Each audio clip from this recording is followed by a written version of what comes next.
The Battle of Gods arc takes place after the events of the Majin Buu arc. Time has passed since then, and we find Goku working on a tractor when Goten arrives and surprises him with lunch. Goku takes a break from his tractor work and lets Goten take over while he eats. Regaining his strength, Goku powers up to Super Saiyan and begins some image training, conjuring up formidable foes to battle such as Frieza, Perfect Cell, and finally Kid Buu. However, Goten gets distracted by Goku's training and accidentally drives the tractor off of a cliff, prompting Goku to save him from falling. Goten inquires what his father was doing, and Goku explains that he was training, as you never know when a strong opponent like Buu will appear again. Goku discusses his wishes to train with King Kai, but states that Chi-Chi would never permit it, as they and the Ox King are now flat broke. At that moment, Hercule arrives to greet Goku and Goten. Meanwhile, in the far reaches of space, an alien race attempts to please Lord Beerus, the God of Destruction, with a lavish meal. Confusion arises among the aliens when Beerus drinks without any reaction, and with a smirk, Beerus informs the aliens that he knew the meal was poisoned, but he was unaffected by it. Trying to cover their tracks, the aliens try to present their special soup, though Beerus makes his decision to destroy their planet. Upon hearing this, the aliens arm themselves in a futile attempt to resist, but Beerus effortlessly obliterates them and the entire planet with a mere flick of his finger. Beerus's attendant, Whis, remarks that Beerus accomplished exactly what he intended, but Beerus is preoccupied by a recently recalled dream. Back on Earth, Goku is taken aback by the substantial amount of money offered to him by Hercule. The 100 million Zeni prize money in question is a token of appreciation for saving the world, and Hercule believes that Goku and his friends are the ones truly deserving of it. Goku initially refuses the money, feeling overwhelmed, but when Goten explains that it's enough for Goku to stop working and focus on training, he quickly changes his mind, thanking Hercule for the gift. Meanwhile, Beerus recollects the name from his dream, the Super Saiyan God. This Super Saiyan God is someone who could potentially rival him, or so Beerus believes. As Beerus and Whis decide to return home, the Elder Kai and Kibito Kai observe that Beerus has destroyed a planet and worries about the impending consequences of his arrival. Beerus seeks guidance from the Oracle Fish, who also predicts an encounter with the Super Saiyan God. Beerus brags to Whis about his foresight regarding the emergence of a formidable adversary, and Whis acknowledges the Oracle Fish's prophecy, though he reminds Beerus of Frieza's destruction of the Saiyan homeworld, planet Vegeta. Beerus, now recollecting this, states he forgot he told Frieza to do that. Peering into his staff, Whis informs Beerus that the few remaining Saiyans now inhabit planet Earth. Beerus recalls Earth as the planet where he wiped out the dinosaurs ages ago, and Whis interjects that Son Goku, the Saiyan who defeated Frieza, is currently on King Kai's planet. This revelation surprises Beerus, who grows interested in seeing the Saiyan's power for himself. He tells Whis to set a course for King Kai's planet, and the two depart. Meanwhile, Goku is training with King Kai and Bubbles, and the Kai suddenly yells out in fear, prompting Goku to ask if he wet his pants. King Kai is upset that Goku would even ask such a thing, but admits he may do so as Lord Beerus is approaching his planet. Goku is confused on who Beerus is, but King Kai explains that he's the God of Destruction and the strongest warrior in the universe. Despite Goku's enthusiasm to battle him, King Kai vehemently protests, emphasizing the importance of not provoking Beerus, who's known to get upset easily. Suddenly, Beerus, intrigued by the idea of a battle, appears behind King Kai, surprising everyone with his presence. King Kai tries to apologize for Goku's rudeness, but Goku is too elated about fighting Beerus and turns into a Super Saiyan. Stating he won't be holding back, Goku rushes at Beerus, who easily dodges all of Goku's attacks. As Goku throws more punches, Beerus comments that his hair is no longer black like typical Saiyan hair, and Whis notes that he changed into a Super Saiyan, a technique the Saiyans have been using recently. Goku smirks and powers up to Super Saiyan 2, re-engaging Beerus as the deity concedes that he now understands how Goku defeated Frieza, but decides that he's seen enough, as this is clearly the extent of the Saiyan's power. However, Goku, undeterred, transforms into a Super Saiyan 3, surprising Beerus, who dons a sadistic smirk. While Kibito Kai and the Elder Kai watch the battle from their planet, in another corner of the universe, a different pair also takes notice of Beerus being awake. The feline entity expresses satisfaction that Beerus is preoccupied with the battle, increasing the likelihood that their actions will go unnoticed. Back on King Kai's planet, Goku struggles to connect a punch with Beerus. He rears back and launches a powerful punch, inadvertently creating a gigantic hole in King Kai's small planet. Frustrated that Beerus won't engage in the fight, Goku becomes angry. Beerus, however, suddenly appears in front of Goku and effortlessly sends him flying with the flick of his finger. Beerus has had enough and urges Goku to transform into a Super Saiyan God. However, Goku is unaware of of this and insists that he's already reached his final transformation. Beerus, frustrated by Goku's response, takes matters into his own hands. He swiftly materializes behind Goku and incapacitates him with a swift neck chop, leaving him unconscious. With the battle over, Beerus and Whis depart for Earth to interrogate the other Saiyans on the Super Saiyan God. As they approach Earth, the other cat-like entity speculates whether they've been detected. His assistant notes that Beerus is currently en route elsewhere, suggesting that they remain undetected for now, and just moments later, Beerus arrives on Earth. As Goku lies on the ground in pain, King Kai inquires about his well-being. Goku acknowledges that he's alright, but admits that he was clearly outmatched by Beerus. Goku then sits up, recalling Beerus mentioning his plan to head to Earth and how this was bad timing as Bulma's birthday party was going on. Back on Earth, Bulma's cruise ship birthday party gets disrupted by Beerus, who comes to inquire about the so-called Super Saiyan God. Beerus vents his frustration by lashing out at the partygoers, especially due to Boo devouring all the pudding. Gohan and Boo are already incapacitated, prompting Gotenks to power up to Super Saiyan 3, but he's effortlessly flicked aside. Piccolo prepares to take action, but Vegeta advises him not to bother as he's greeted by Lord Beerus, who recalls meeting him as a child. Vegeta then has a flashback to his childhood memory of Beerus standing over King Vegeta, who apologizes for the Saiyans' arrogance. Vegeta states that no one can defeat Beerus as he's the strongest god in the universe, flattering the deity, who chuckles at the introduction. Suddenly, Bulma confronts Beerus for ruining her party and slaps him across the face, much to everyone's surprise. However, Beerus responds by slapping her back, shocking Vegeta and Trunks, who's now unfused from Goten. This act enrages Vegeta, who powers up with intense emotions at the God of Destruction, who dared to lay hands on his Bulma. Vegeta charges in and launches a barrage of attacks, eventually sending Beerus flying into the air, where the Saiyan unleashes an enormous energy blast that engulfs a part of the planet, though Beerus remains unimpressed. Meanwhile, the Elder Kai notices another planet disappearing, even though he and Kibito Kai are currently monitoring Beerus on Earth. Both Supreme Kai use their crystal ball to observe a duo in space searching for specific wish orbs, and the duo's assistant suggests they move on before they're detected. When the Supreme Kai connect the wish orbs to the Dragon Balls, the duo notices them and gazes back through the crystal ball, surprising them. The two abruptly land in the world of the Kais and acknowledge the Supreme Kai of Universe 7. They question how much the Kais overheard, to which they pretend to not have heard anything. While Champa, the duo's leader, remains skeptical, he eventually departs with his assistant. Both Kai then panic, fearing that Champa might be referring to the Dragon Balls on planet Namek. The Elder Kai urges Kibito Kai to gather them all at once, and he takes off to do so. On Earth, just as Vegeta admits defeat to Beerus, who plans to destroy the planet, Goku suddenly arrives via instant transmission, requesting Beerus to wait just a little longer before destroying their home. With Beerus on the hunt for the Super Saiyan God, Goku comes up with the idea to consult Shenron, urging Bulma to prepare the Earth's Dragon Balls. Goku and his friends summon Shenron, who reveals that a Super Saiyan God can be temporarily created when 6 Saiyans with pure hearts work together to pool their energy. Unfortunately, there are only 5 Saiyans on Earth: Goku, Gohan, Goten, Vegeta, and Trunks. Surprisingly though, Videl reveals her pregnancy with her and Gohan's child, making it possible to assemble the group needed to awaken Goku as the Super Saiyan God, a form not much different from his base form in terms of appearance, with the exception of his hair and eye color turning red. Beerus appears moderately impressed, while Goku's friends and family appear somewhat bewildered. Gohan is unable to sense his father's energy, and Piccolo states that no mortal can sense energy that comes from gods, confirming that Goku has indeed attained this power. Goku makes a deal with Beerus, asking him not to destroy the Earth if he wins the fight, and Beerus reluctantly agrees, confident in his own victory. The battle between Goku and Beerus commences, and Beerus inquires about Goku's thoughts on his newly acquired god power. Goku is astonished by the immense power, and Beerus knocks him away, pursuing him shortly after. The two fight it out in West City, but find themselves having to avoid buildings to minimize damage. In response, Beerus headbutts Goku to the outskirts of the city, and as the Saiyan recovers, he appears to be out of breath. Beerus acknowledges that Goku seems to be getting the hang of his new power, but predicts he'll never be as strong as a God of Destruction. Undeterred, the two rush toward each other and their punches connect, creating shockwaves felt even in the realm of the Kais. The Elder Kai notices and confirms that if the two continue to battle like this, the entire universe will be destroyed. At the same time, Kibito Kai has collected the Namekian Dragon Balls, but it turns out they weren't the ones Champa sought, and the Elder Kai tells tells him to return them to Namek.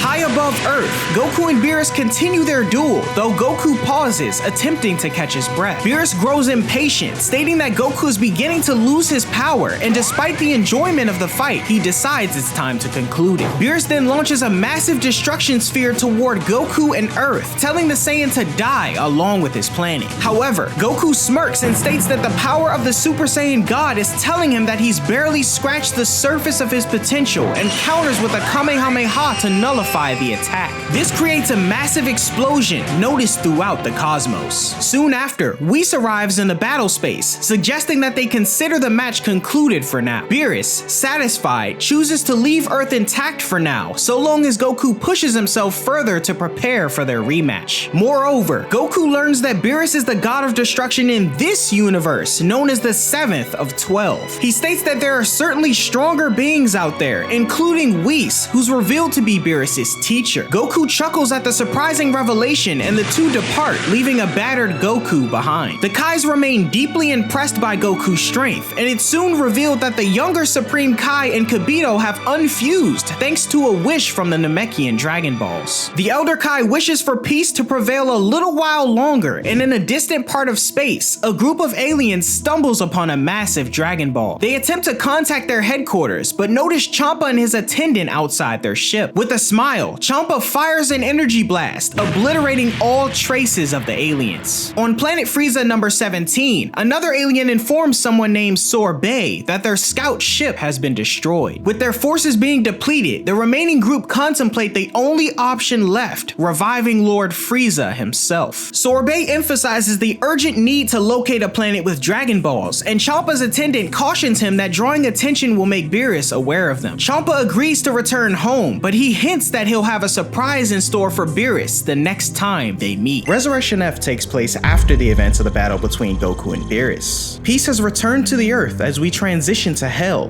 where a deceased Frieza is being tormented by its angels. Though, rather than being subjected to a harsh environment, the tyrant is surrounded by fairies and stuffed animals who are singing and dancing as he hangs helplessly from a cocoon. Meanwhile in space, we're introduced to an alien named Sorbe, the commander of the remnants of the Frieza force. Informed that their remaining soldiers are depleted, and there's been no evidence of Namekian survivors, Sorbe opts to make his way to planet Earth. Aware of his plan to retrieve the Dragon Balls, one of Frieza's soldiers warns of the potential danger given a Super Saiyan is on Earth, but Sorbe assumes there's no choice and tells his soldier Tagoma that he'll be joining him. Tagoma questions why his commander doesn't send a larger unit of soldiers to invade Earth, but Sorbe explains that Earth's Saiyans can detect power levels without scouters, so more people will result in a greater chance of being spotted. Asserting that they'll be reviving Lord Frieza soon enough, Sorbe and Tagoma set a course for Earth. Tagoma notices on his radar that Pilaf, Mai, and Shu have collected 6 of the 7 Dragon Balls, and aiming to catch them before they waste a wish, their ship takes off at high speed. On Earth, Tagoma and Sorbe find Pilaf and the others, who inform the two that the final Dragon Ball is on the ocean floor below. Sorbe orders Tagoma to retrieve it, and when he dives in, Pilaf blames Mai for their current predicament, stating that if she'd been faster getting the Dragon Radar, they could have found the Dragon Ball sooner and made their wishes. Mai asserts Pilaf should have just refused the aliens' demands, prompting him to command his comrades to pull out their weapons and kill Sorbe. As the three ready themselves to attack, Sorbe uses his ring laser to disarm them, asserting he may be small, but he shouldn't be taken lightly. Pilaf and the others grow nervous and beg for forgiveness, while simultaneously, Tagoma emerges from the sea with the final Dragon Ball. Meanwhile at Gohan's house, Piccolo is babysitting Pan, who's being rocked to sleep. Gohan and Videl arrive home after shopping, and Videl jokes that Piccolo's face must have been scary for Pan to look at. Suddenly, Piccolo's focus shifts, prompting concern from Gohan. When the Namekian notes he's sensing some bad energy in another direction, Gohan senses it too. Transitioning to the Rocky Mountains in the distance, all 7 Dragon Balls are gathered, and Pilaf questions if Sorbe will kill them once he summons the dragon for him. Sorbe notes that he won't, given he may have use for the Pilaf gang later, and Mai attempts to add a little insurance, noting that her boyfriend Trunks will get mad if anything happens to her. Commanding the trio to get a move on though, Sorbe watches as Pilaf summons Shenron, the dragon appearing from the magical orbs majestically. Gohan and Piccolo notice the sky darkening in the distance, and standing before the wish-granting dragon, Sorbe and the others are commanded to speak their desire. Sorbe then steps forward and wishes for Frieza to be brought back to life. Shenron states that it can be done, but notes that Frieza's body was cut to pieces and obliterated many years ago, so there's little point in returning his soul to that form. Sorbe wonders what they should do, but Tagoma suggests returning Frieza's soul to his broken body anyway, as their advanced technology could piece him back together. With this in mind, Sorbe rudely commands Shenron to bring Frieza back, and after being instructed to ask politely, the alien obliges. His wish is granted as Frieza's remains fall from the sky and land, a piece of the tyrant's eye opening and scaring the Pilaf gang. Shenron questions what Sorbe's second wish will be, and surprised that he's being granted another one, the alien is informed by Shenron that when Earth's guardian was replaced long ago, his powers were altered as well. Sorbe ponders on what his second wish should be and considers bringing back King Cold, but he's interrupted by Shu, who requests 1,000,000 Zeni, and Shenron departs having fulfilled his duty. Sorbe grows angry with the Pilaf gang for interfering with his plans, but Tagoma stops him from attacking them, exclaiming they need to leave as the Saiyans may be aware of their presence on Earth now. Sorbe reluctantly agrees as the two begin packing up Frieza's remains, the duo almost forgetting Frieza's eye as Pilaf runs to give it to them. Sorbe and Tagoma both take off into space at hyperspeed, and Pilaf commends Shu on his quick thinking for the money he wished for. At the same time, Gohan notices that Shenron has disappeared, and Piccolo fears the Earth may be in danger again. In space, Sorbe and his soldiers witness Frieza being pieced back together, the tyrant instantly growing his limbs as his immense power begins to shake the ship, destroying everyone's scouters. The glass within his regeneration chamber cracks under the pressure of his strength and shatters completely, revealing Frieza in his first form, surprising everyone. Sorbe welcomes Frieza back to the world of the living, prompting the tyrant to question who he is. Sorbe introduces himself and notes that he's been leading the Frieza force in their master's absence, going on to explain that the power of Earth's Dragon Balls, coupled with their advanced technology, allowed them to bring Frieza back to life. Tagoma then introduces himself to the tyrant, followed by another soldier, Shisami, both revealed to rival Zarbon and Dodoria in strength at their peaks. Frieza commends Sorbe on doing an adequate job, but questions what took him so long to bring him back to life. Nervously, Sorbe asserts it wasn't easy hunting down the Dragon Balls, and Frieza exclaims what was harder was enduring the suffering of Earth's hell. He goes on to assume that his army has been falling apart without him, but Sorbe insists once more that improving their tech and hunting down the Dragon Balls took longer than they'd hoped. Frieza then questions the fate of his father, to which Sorbe replies that they were unable to bring him back to life. Frieza, however, prefers it this way, and randomly blasts a soldier on the opposite side of the room to gauge his strength. Confirming his suspicions that his skills have gotten rusty in death, Frieza asserts he'll need to wait a little longer before exacting his revenge. Sorbe questions what he means, and Frieza exclaims that he intends to kill both Goku and future Trunks for what they did to him. Tagoma speaks up, suggesting Frieza shift his focus on the rest of the universe,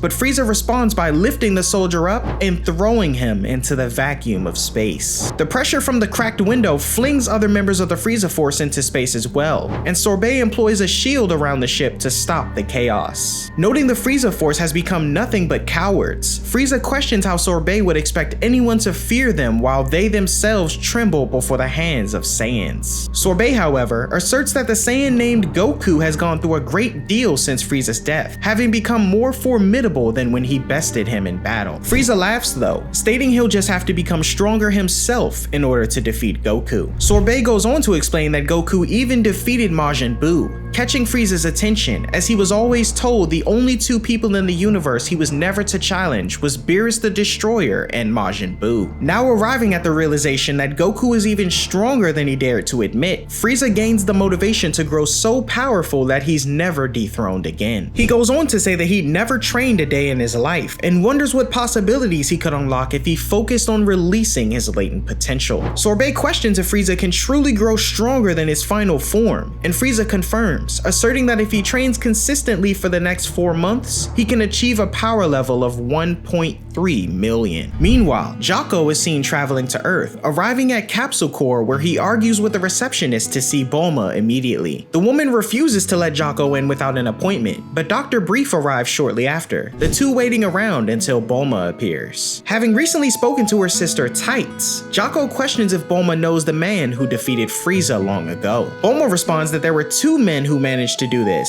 her teenage son Trunks from the future and her family friend, Goku. Jocko notes he needs to speak with Goku, but Bulma informs him that he and Vegeta are on another planet with Lord Beerus. Jocko questions who that is, unaware that such a being even existed, but changes the topic and alerts Bulma that Frieza has been resurrected and is on his way to Earth with 1,000 soldiers. Bulma, who'd never seen Frieza's face at this point, is shown a drawing from Jocko, and the patrolman reiterates that the tyrant is on his way with at least 1,000 men. Having done his job and shared the news, Jocko makes his way to depart from Earth as he doesn't want to die, and is followed by Bulma. It isn't long before Bulma brings out a huge cup of ice cream and calls for Whis, noting that this is the best way to get his attention, and questions Jocko on how long they have until Frieza arrives. Stating they only have an hour or so, Jocko is met with anger from Bulma, who notes she barely has any time to warn anyone who could help. She gives Jocko the ice cream and walks off, and later, we cut to a bank in West City, currently being robbed by two Earthlings. The two take off, speeding past a cop giving someone a ticket, and are pursued shortly after. The chase goes on for a minute through town, and the robbers kick their ride into high gear to escape the policeman. Suddenly though, the cop speeds past them and blocks their path, the two stopping and yelling at the man for getting in their way. The policeman, now revealed to be Krillin, can't believe the audacity of the two and kicks them away, exclaiming that they just robbed a bank. The two apologize profusely as Bulma calls Krillin, the cop simultaneously stopping the two criminals from sneaking away. As she relays the bad news, Krillin opts to join her as soon as he can, adding that he'll get Master Roshi up to speed as well. He later gets home and changes into his martial arts gi, greeted by 18 who offers to go as well, as she's still much stronger than him. Krillin, however, tells her to stay home and watch their daughter Marin, but questions if she can shave his head before he leaves. As she does just that, she inquires if Goku and Vegeta are still on Beerus' planet, prompting confirmation from Krillin, who notes they have Gohan and Majin Buu to help them while they wait on the Saiyans to join them. He soon takes off to join everyone for the incoming battle, 18 staying behind and stating how cool her husband is. Meanwhile in space, Sorbe informs Frieza that they'll be arriving on Earth soon, the tyrant responding by questioning why his forces have only been able to locate Goku and not future Trunks. Sorbe states that they've been looking for him ever since Frieza died, but they were unable to find him and assumed that he may have retired or died. He goes on to say that the only two Saiyans on Earth are Goku and Vegeta, not counting their half-breed children, including Gohan. Frieza finds this answer acceptable and opts to begin his revenge with them, soon questioned by Sorbe on what he'll do to prevent anyone from being wished back to life as he was. Frieza says that he'll be destroying the Earth along with Goku and the others, permanently destroying the Dragon Balls in the process, along with Earth's hell. Sorbe finds this plan plausible, and Frieza reminds him of their contingency in case things don't go as planned. In the meantime, on Beerus' planet, Goku and Vegeta are training with Whis, both attempting to attack him though they're unable to land a blow. They instead crash into one another, both growing increasingly frustrated. As the two continue their combined assault, they're led into a field of flowers where Whis diverts his focus, though still able to dodge the Saiyans' attacks with ease. Vegeta asserts he and Goku are being toyed with, both Saiyans deciding to unleash a bit of their power and charge in again, though the result remains the same. Catching both of their fists, Whis launches the two into each other, Vegeta immediately blaming Goku, who responds by telling him to calm down. Whis comments on the bickering between the two, and Vegeta tells Goku to stay back, as he wants to get Whis to himself. Goku advises against this, but Vegeta charges in anyway, trying and failing to land a single blow. Whis effortlessly maneuvers Vegeta's body and sends him crashing into the water below, though the Saiyan rises shortly after and is met with a slight chop to the back of his neck.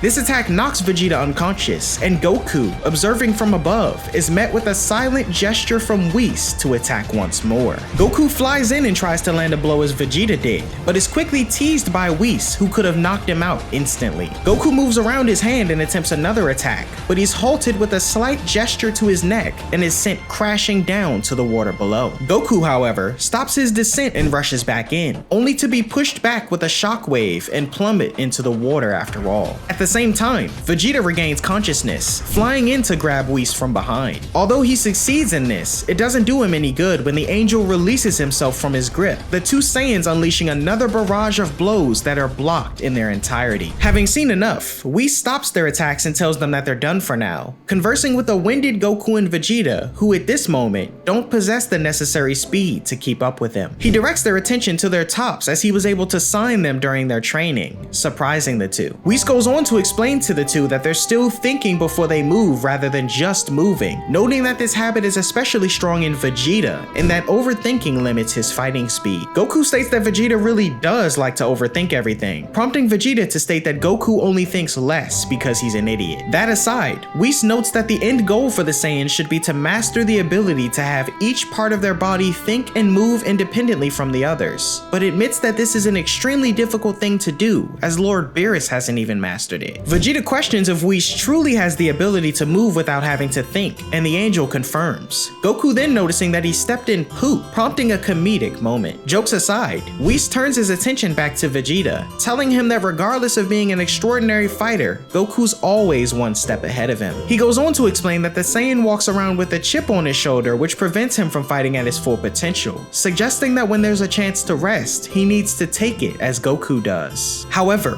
Whis points out Goku's flaws as well, punching him in the side, and notes that his weakness is being too relaxed. He says how he's witnessed Goku's overconfidence in battle, and notes that no matter how strong he is physically, if he lets his guard down, he's doomed to fail. Suddenly, Beerus wakes up from his nap, questioning what all the noise is about. This is followed by an unprovoked sneeze that triggers a blast of destruction, flying past Goku and Vegeta and colliding with the planet on the outskirts of Beerus' domain. The resulting blast leaves the Saiyans in awe, Goku noting that if they'd been hit by the energy, they'd likely be killed. Whis says that this is nothing new for Beerus though, and notes that he's once plunged his own planet into darkness when he casually wiped out its two suns. This prompts Goku to question how the planet is back to normal, and Whis responds that in situations such as those, he can perform a temporal do-over, meaning he can reverse time right before the event happens and stop it from taking place. Shocked, Vegeta questions what Whis really is, and the angel goes into a muffled explanation, interrupted by Beerus when he completely wakes up and questions what Goku and Vegeta are doing on his planet. Nervously, Goku explains that they asked Whis to train them, going on to say that the angel brought them to the planet himself as Goku was unable to sense Beerus' energy from Earth. Beerus questions why it's so important for the two Saiyans to build their strength, curious if Goku is secretly gunning for the job of destroyer. Goku, however, notes he'd never want such a role and says he just wants to get stronger, prompting Vegeta to exclaim that he refuses to let Goku leave him in the dust, so he decided to train as well. Whis comments on how poorly the Saiyans get along and says that if they could just learn to work together, they could go toe-to-toe with even Lord Beerus. Beerus tells Whis to be quiet, and Vegeta refuses to do such a thing, echoed by Goku, who agrees that fighting alone is the best way to go about things. Beerus then questions what food Goku and Vegeta brought for him to eat, and Whis cuts in, introducing a food called pizza. Beerus threatens to destroy Goku and Vegeta if it isn't absolutely delicious, and realizes that the two must have been visiting his planet to train in secret while he was sleeping. Meanwhile on Earth, the citizens of North City are confused when Frieza's mothership arrives and flies past them, landing in a mountainous region in the distance. Departing from the ship appear to be more than 1,000 of his soldiers, preparing for a full-scale invasion. Gohan and Piccolo are making their way toward the location, taking off at high speed upon sensing what's going on. Emerging from the top of his mothership in a hover pod, Frieza orders his men to move aside as he gazes toward North City. In a ruthless showing of his abilities, he fires a finger beam toward the city, completely destroying it in an instant. Nearby, Tien witnesses the deaths of countless innocents, vowing to make Frieza pay as he continues toward his location. Frieza's men are in awe of his power, and suddenly, Gohan and Piccolo make their entrance, noticed by the tyrant. Tien appears with them shortly shortly after, letting Gohan know that he didn't bring along Chaozu or Yamcha, as these enemies would be too powerful for them. Gohan responds by agreeing it was for the best, and says he didn't bring Goten or Trunks either, as they just get themselves into trouble. Krillin and Master Roshi show up next, the latter explaining that they were late because they needed to grab some sensu beans from Korin. Greeting one another, Gohan comments on Krillin's shaved head, prompting Krillin to question Gohan's outfit. Gohan notes he didn't have enough time to grab his fighting clothes, and when questioned by Master Roshi if he's been keeping up with his training, Gohan says no, but notes he might still be able to transform into a Super Saiyan when he wants to. Frieza then confronts the group of heroes, inquiring where Goku is. Krillin asserts he'll arrive soon,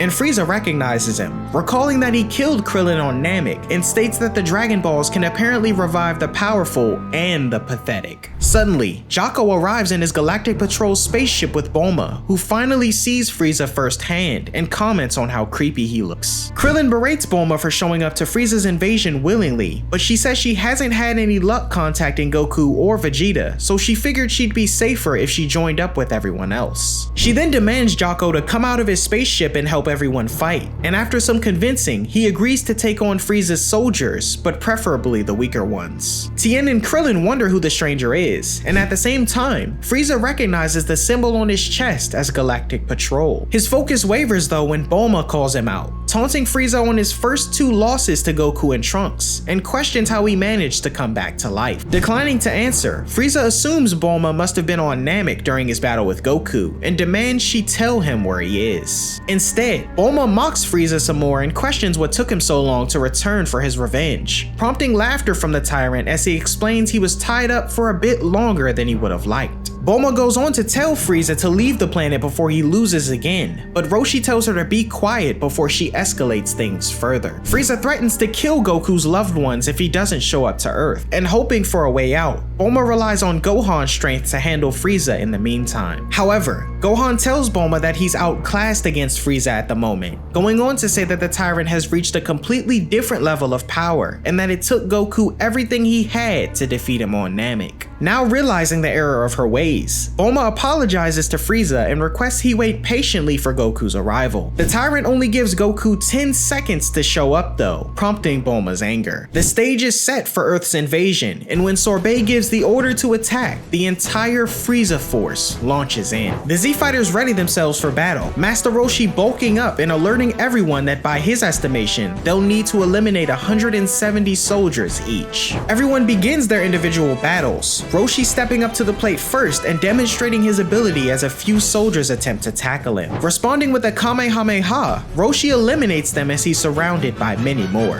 Krillin is up next, avoiding lasers and swiftly incapacitating soldiers. Jaco is seen fighting near him, kicked to the ground, but recovers enough to fire a beam from his gun that causes a few soldiers to fall to the ground in pain. Piccolo is seen making light work of the Frieza force, similar to Gohan, who's barely breaking a sweat. Tien seems to be holding his own as well, and when Master Roshi tells everyone to spread out and fight, they take off in different directions. Jaco is the first to be pursued by hundreds, stopping to take out a few, but continues fleeing shortly after as to not get overwhelmed. Tien is seen fending off enemies in a cave, knocking some out before deciding to use his tri-beam technique to destroy more at a time. Though the blast removes a fraction of the soldiers, it's not enough as more come pouring in, frustrating Tien. Transitioning to a fatigued Master Roshi, he prepares another Kamehameha, but is interrupted when he's kicked to the ground, mocked by a soldier. Asserting that elders should be respected, Roshi manages to release his blast, detonating on the surrounding enemies. However, there isn't much time for him to catch his breath before he's surrounded by more, the old man laughing nervously at his unfavorable situation. Krillin is seen flying away from the soldiers next, gaining enough distance to prepare a Destructo disc that he launches at a surrounding cliffside, which slows down some of the soldiers. Gohan is followed through a narrow rock formation, readying himself as he demonstrates more of his superiority over Frieza's men. A group of them gang together for a combined attack on Gohan, but he responds with a ferocious energy blast that takes out some of the soldiers. Realizing it wasn't enough though, he continues being pursued. Piccolo appears to have performed a similar strategy to Gohan in terms of location, deciding it's time to get serious as he removes his turban that weighs a soldier down. A few other rush in irritated, but Piccolo removes his cape as well, Piccolo, taking down 4 more in the process. Powering up and taking off into the air, the Namekian unleashes a barrage of energy attacks, though Frieza's men rise from the resulting smoke, irritating Piccolo. Transitioning back to Krillin, he's attempting to fend off more soldiers and evade incoming attacks, but he's being shot at from all directions, his focus wavering as he smashes face first into a tree. He faces the threat of being fatally wounded, but he's saved by someone moments before the detonation of another blast, revealed to be Gohan, who's taken him to rest on the ground. Krillin thanks his friend for saving his life, and noting Krillin would have done the same, Gohan tells him to relax as he fends off some of his enemies. Appearing before the group of soldiers, Gohan readies himself as they prepare a full force attack, using his remarkable speed to land pressure points on everyone, knocking them out. Jocko is seen still gaining some distance, utilizing his surroundings to evade soldiers who foolishly crash into a mountainside. Recovering and believing the patrolmen to have escaped, the group find and rush him sitting on a branch, though Jocko fearlessly leaps off and lands into the ocean below. Unsurprisingly, the soldiers unleash a barrage of blasts to hit him underwater, but they instead make contact with a gigantic sea monster who leaps from the sea and swallows a handful of soldiers. The rest of them still spot Jocko in the water and pursue him as he dives back under. Meanwhile, Master Roshi is having trouble fending off his remaining soldiers, assisted by Krillin, Tien, and Jocko, who all appear having finished up their work. Krillin compliments Jocko on his fighting ability, and Jocko returns the favor, questioning who Krillin is. Eliminating a few more enemies, Krillin asserts he's just an Earthling that knows how to fight,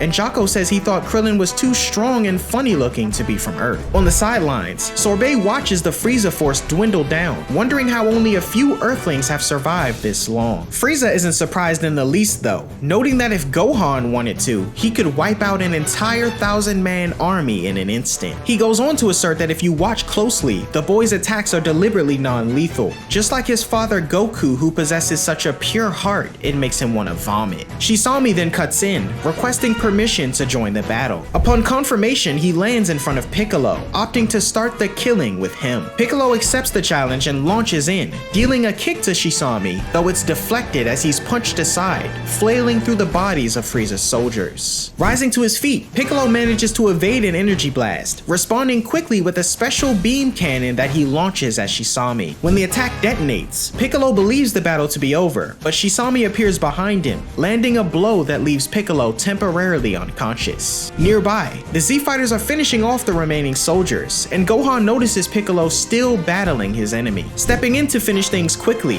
Gohan removes his glasses and powers up to Super Saiyan, surprising Frieza as Shisami is eliminated with a single blow. Sorbe panics at witnessing the fall of his elite soldier, but Frieza tells him that the destructive force of a Super Saiyan shouldn't be taken lightly. The Tyrant expresses his astonishment at Gohan's transformation though, and Krillin hands out a sensu bean to everyone except Jocko, who refuses one. With the remainder of the Frieza force now defeated, Frieza himself makes his way toward Earth's heroes. He exclaims that his soldiers are pathetic for putting up such a terrible show, and one of them apologized through his injuries, saying that the Earthlings were a lot stronger than they thought they'd be. In response, Frieza despises the broken and mangled bodies before him and prepares to destroy them, Piccolo warning everyone to move away quickly. Frieza unleashes his energy blast, completely wiping out the incapacitated soldiers in the blink of an eye. Floating above the destruction, Gohan and the others are in awe, Master Roshi grateful that he doesn't work for anyone like Frieza. On the sidelines, Bulma comments on how impressive her friends are, but notes the real threat hasn't even begun. Jocko adds on that the terror of Frieza is so legendary that even the Galactic Patrol steers clear of him, and says that he won't be stepping in to fight, as he doesn't stand a chance. Frieza hovers above everyone, and Master Roshi ponders if they can win by banding together, but Piccolo responds negatively, asserting that none of them stand a chance. Mocking Earth's defenders as they aren't moving in to attack, Frieza says he's going to start killing them off one by one. He focuses his attention on Gohan first, and recalling the half-Saiyan being just a boy when they first met on Namek, Frieza quickly appears in front of Gohan and deals a devastating blow to his stomach,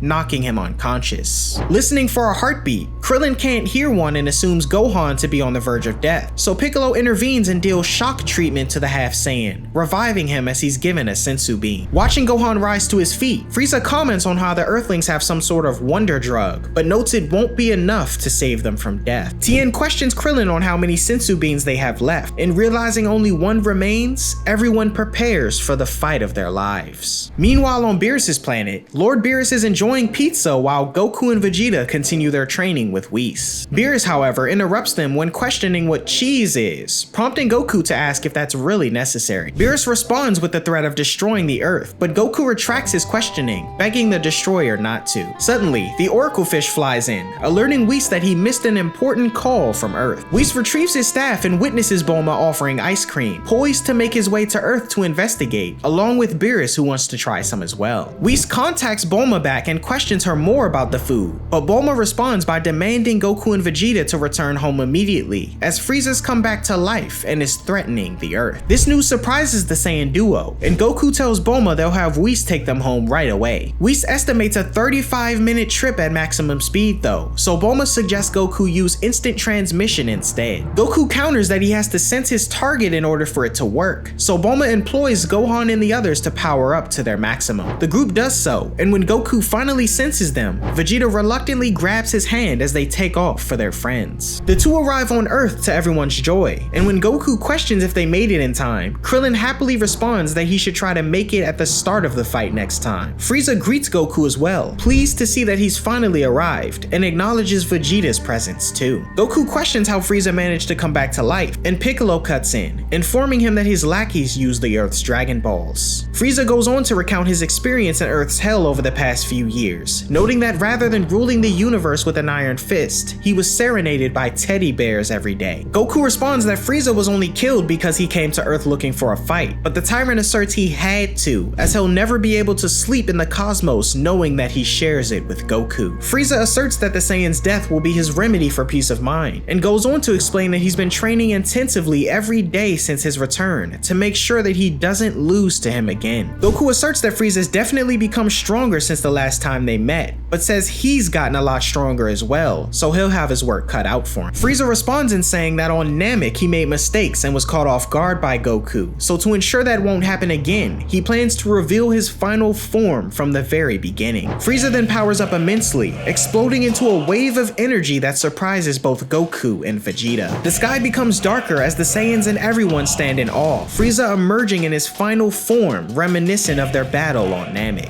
Goku questions what kind of training Frieza did, and stating he's definitely no pushover. The Saiyan notes that if Frieza wasn't such a bad person, he'd make for a great sparring partner. Goku then unleashes some of his energy, and Frieza challenges him to power up to Super Saiyan. However, a confident Goku says he's not sure if he needs to yet, and the two prepare for their epic battle. Both warriors charge in, the two exchanging blows with Goku maintaining the upper hand. Frieza takes off into the air and Goku follows close behind, the two halting before exchanging a few more fast-paced attacks, though Goku demonstrates his superiority. He throws Frieza down to the mountainside, though he manages to launch himself back up, pushed away and growing irritated as he continues his assault. Down below, Piccolo observes that Goku hasn't taken any damage yet, a sentiment echoed by Jocko as he questions how an Earthling could be so strong. When Bulma explains that he and Vegeta are actually Saiyans, Jocko grows surprised as he figured their race had been wiped out long ago. Shifting back to the battle, Goku lands a devastating blow to Frieza's back, sending him plummeting down and crashing into the sea. The tyrant responds by launching an energy blast, which Goku counters by shooting one of his own. Met with a barrage of ki blasts through the resulting smoke,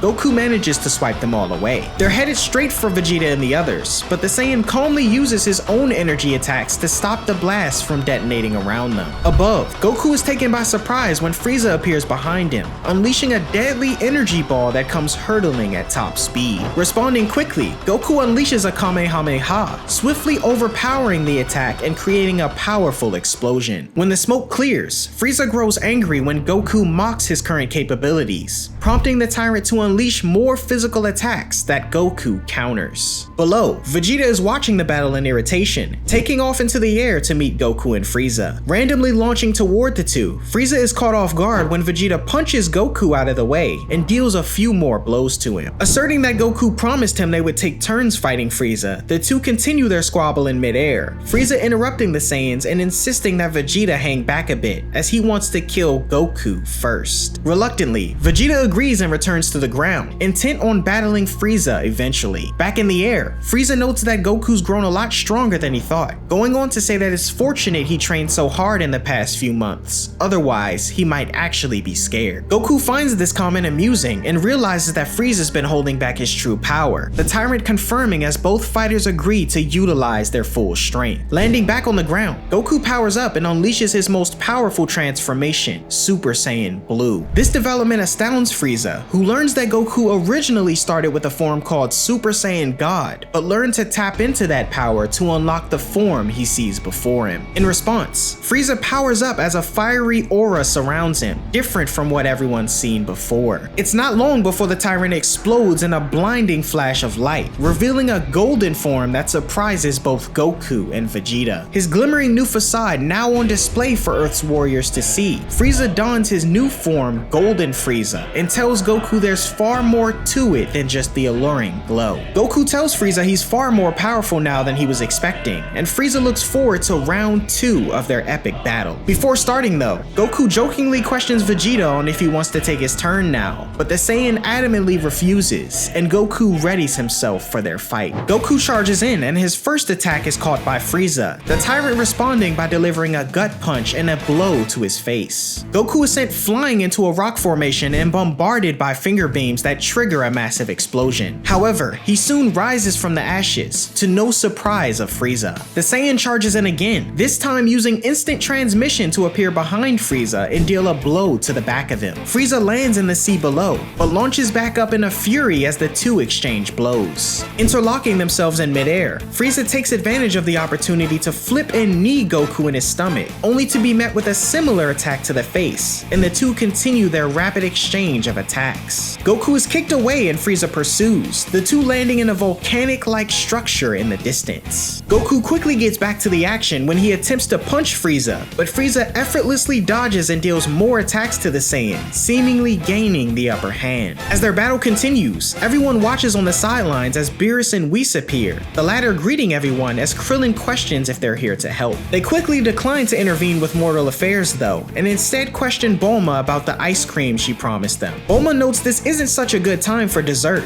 but Beerus threatens her with destruction, prompting Bulma to fetch it for him. Back in the battle, Goku and Frieza seem to be on equal footing, but Frieza unleashes a devastating wave of energy that catches Goku off guard, splitting the ground beneath them in half. Frieza brags about how strong he's become, and at the same time, Bulma presents the ice cream to Beerus and Whis. The two discuss how good it looks, and speaking of good, Beerus comments on Frieza's improved strength. Whis notes how Goku is having trouble with him, and Beerus shifts his focus to Vegeta, stating how it's weird that he's just watching Goku fight, as they could surely win if they just worked together. Whis responds that they'd be an unstoppable duo for sure, but Beerus says they're too stupid to see it. Frieza delivers a powerful kick to Goku, sending him crashing into a mountainside. Winded, the Saiyan admits he's having trouble and Frieza laughs, Goku going on to say that he spent years training to acquire his current strength, while Frieza caught up in no time. Frieza, assuming the Saiyan is attempting to play on his mercy, tells Goku he commends him for putting up a good struggle, but says he won't rest until he's destroyed him for good. Frieza's focus wavers though when he looks over and notices Beerus, fearfully addressing him and questioning what he's doing on Earth. Beerus responds that he's come to enjoy Earth's culinary delights, and Frieza wonders if he plans to stop him from taking revenge on Goku. Beerus, however, notes that Frieza is free to do as he pleases, as he doesn't take sides in battles. Bulma questions the deity on if he'd really allow Frieza to destroy the Earth, but Beerus says he'll protect Bulma as long as she provides him food, prompting everyone to seek cover beside him. Focusing on Goku again, Frieza playfully questions him on which limb he should take off first, but Goku tells him he should leave Earth on a high note while he still can, as he'd hate for him to waste his new life. Frieza refuses to leave though with victory so close at hand, and suddenly, Vegeta cuts in, letting Goku he'd like to take his turn now. Goku, however, says that isn't fair, as Vegeta only wants to cut in as he's pinpointed Frieza's weakness as well. Surprised to hear this, Frieza questions what his weakness is they speak of, and Vegeta inquires if the tyrant bolted to Earth the minute he achieved his new level of strength. Frieza confirms he did, and Goku cuts in, asserting that Frieza's new form is burning through more power than his body can supply, cry and says he should have gotten used to his golden state before he started picking fights. Considering the Saiyans' claims may be true, Frieza resolves to stop wasting time and go all out, launching at Goku, and the two continue their battle. Goku swipes at Frieza and draws blood, the tyrant responding by throwing a punch that Goku blocks. The two exchange blows before Goku gains some distance, taking to the air to launch a barrage of ki blasts that miss Frieza. Frieza appears behind Goku and lands a blow to his face, the Saiyan stopping himself from crashing into the sea. Goku retaliates by punching Frieza downward, finishing the assault by kneeing him into the water. Beneath the surface, Goku attempts to rise, but is ensnared by Frieza's tail. Goku kicks the tyrant repeatedly to loosen his grip,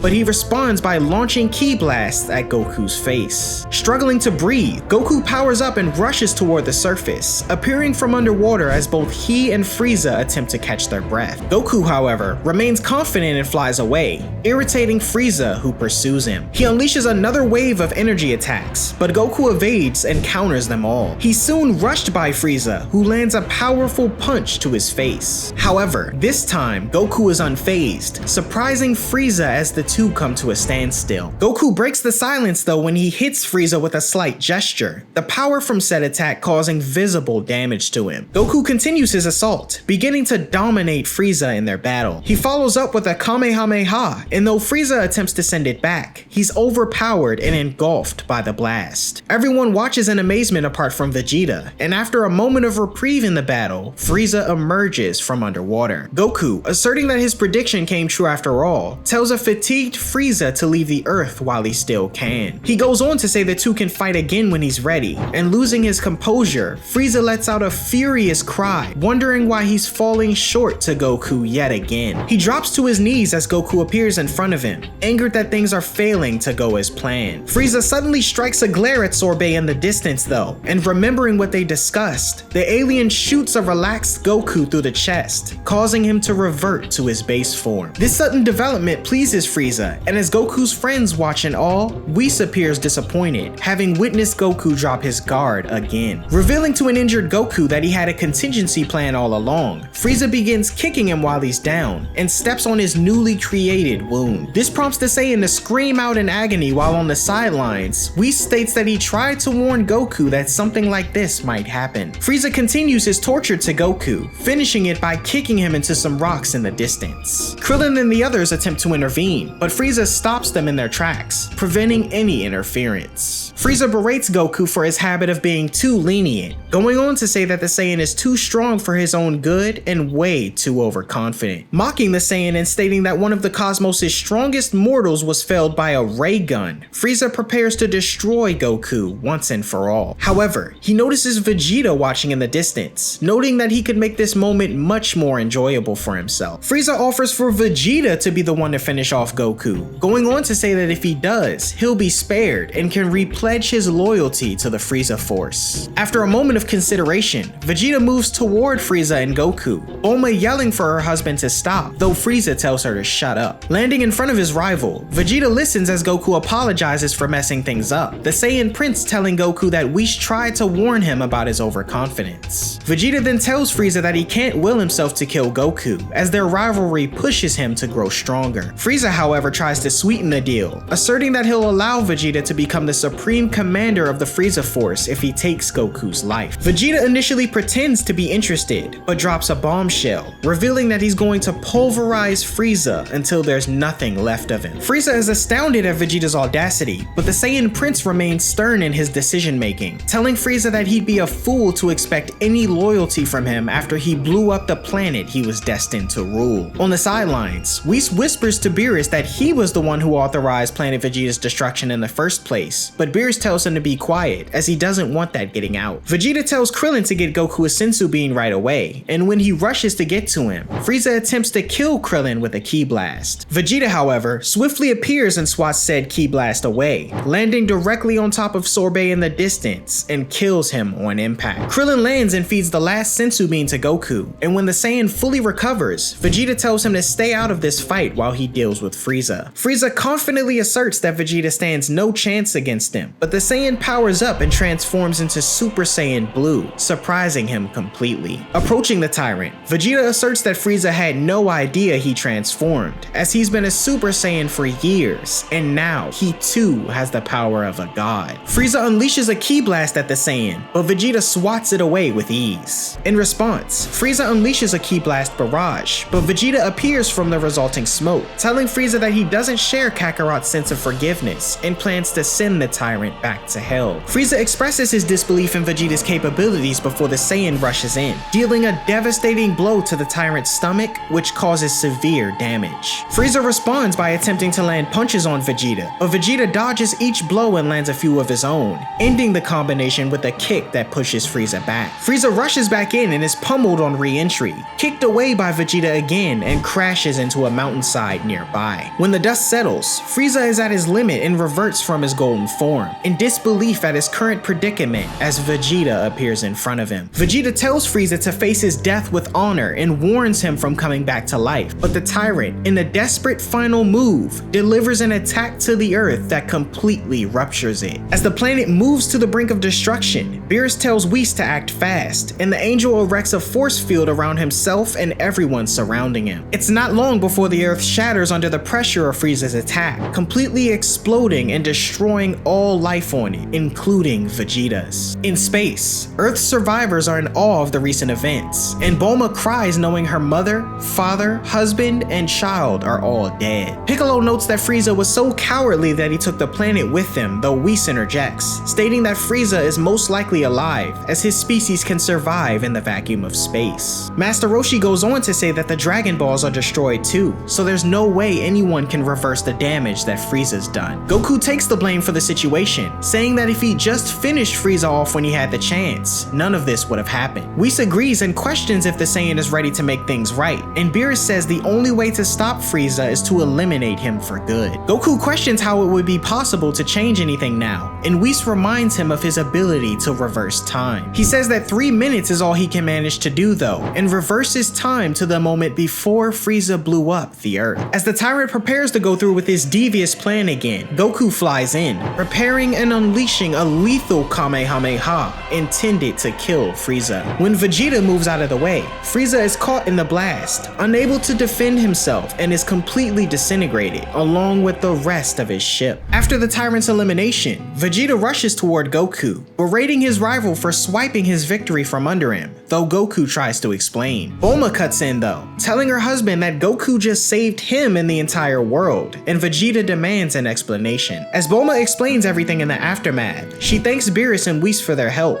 offering to give them a huge feast after they use the Dragon Balls to restore North City. Goku then approaches Vegeta, who refuses to thank him for saving his life and says that they're even. However, Goku really just wanted to question how Vegeta felt about Whis suggesting they could work together to become an unstoppable duo. Scoffing at the remark, Vegeta declines and says he prefers to work alone, supported by Goku, who feels the same way. And so, peace returns to the planet once more, and we witness Frieza back in Earth's hell being serenaded again. Universe 6 saga takes place after the events of the battle with Beerus and resurrection of Frieza. On Beerus' planet, Goku and Vegeta are engaged in a sparring match. Goku, always eager to push his limits and test his strength against formidable opponents, is met with Vegeta's taunts of being stronger, challenging Goku to defeat him first. The two land blow after blow, and Vegeta confidently asserts that the one who will defeat Beerus first will be him. Vegeta gives chase to Goku, but the Saiyan is easily tricked by Goku's swift after images. Vegeta grows angry with his inability to catch Goku, and nearby, Whis observes, noting that Vegeta's spirit is beginning to waver in battle. Suddenly, Goku appears as Vegeta lunges in to attack, only to discover that he hits a log, much to his surprise. Goku seemingly gains the upper hand, but unwilling to accept defeat, Vegeta undergoes a transformation, his hair turning a striking blue. This displeases Whis, as Vegeta blasts Goku out of the sky, much to his shock. The aftermath leaves damage on Beerus' planet, as Goku protests, arguing that the Super Saiyan God Super Saiyan transformation was explicitly off limits for this match. However, seeing Vegeta's transformation, Goku decides to level the playing field by transforming himself. The two Saiyans then engage in a lively debate, arguing over who's stronger in their Super Saiyan God Super Saiyan forms. Amidst their banter though, Goku struggles to pronounce the full name of their transformation and bites his tongue, prompting Whis to fly in and suggest a simpler alternative, Super Saiyan Blue. Despite the levity of the situation, Whis scolds the Saiyans for their disregard of the rules during their training, and states they've been overconfident ever since they defeated Golden Frieza. Whis then forces Goku and Vegeta to don huge, space-like outfits as punishment, which they both note are extremely heavy. The two continue to bicker and adjust to their new attire, and suddenly, Champa and his attendant arrive. The Saiyans are taken aback as this stranger looks like Lord Beerus, and Goku notes the lady with him looks similar to Whis. Champa demands to see Beerus, and as Whis goes to wake him up, Goku confronts Champa, stating he looks like a fat version of Beerus. Champa's attendant points out Goku's rude remark, and states that Champa is Beerus's twin brother. Surprised, the two Saiyans are also informed that Champa is the God of Destruction from Universe 6. Goku questions who's stronger between Champa and Beerus, but the attendant now known as Vados cuts in, alluding to Beerus being stronger on account of Champa's physical appearance. Vados goes on to state that she and Whis are siblings as well, but her strength is slightly superior to her brother's, surprising Goku, who grows excited about there being so many powerful warriors out there. Just then,